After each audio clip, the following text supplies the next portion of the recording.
ibihe byiza nshuti bakunze mukurikiye ibiganiro byacu, nizere ko rwose uyu munsi wabagendekeye neza cyane.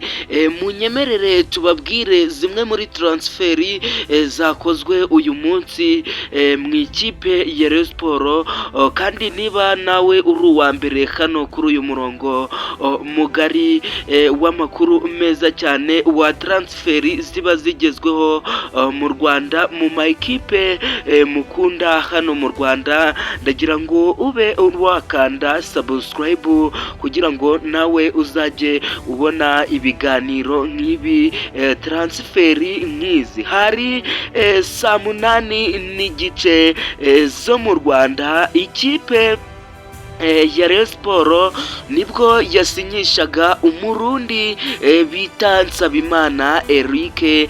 Uyu murundi rwose Nsabimana Eric niwe tugiye kuba twagarukaho muri aka kanya. Isinya rye bamuhaye amafaranga ngahe kugira ngo abe yasinya, byabaye uyu munsi saa munani n'igice z'amanywa hariya kuri ofisi ya Rayon. Reka tube twabyinjiramo byose uburyo byatangiye gatanu kuri gatanu.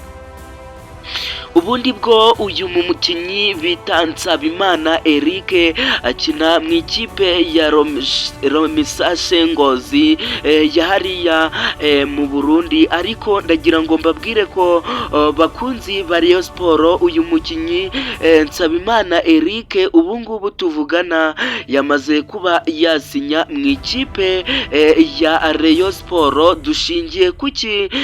Icyo dushingiraho nuko ikipe ya Rayon Sports rwose ku mbuga nkoranyambaga zayo handitse ko yamaze kuba yasinyisha umukinnyi wa kabiri nyuma y'uko yasinyishije umukinnyi uvuye muri AS Kigali ikurikijeho uyu Nsabimana Eric. Hari n'abandi rwose bavuze ko bari buze kuba barara basinyishije kuri uyu mugoroba.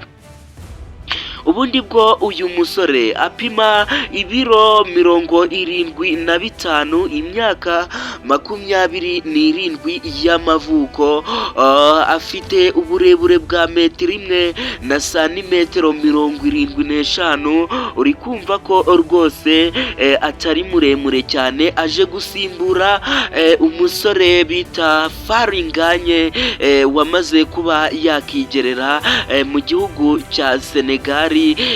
Hari kuvugwa ko bari no gushakisha umukinnyi wasimbura Azizi Basane wamaze kuba yagera mu ikipe ya APR, akaba yarayisinyiye ekipe ya APR. Ibi biganiro rwose byakozwe bwihishwa, niyo mpamvu Azizi Basane atiriwe abwira Rayon rwose ngo abe yakongera amasezerano mu ikipe ya Rayon Sports. Ugire umunsi mwiza cyane.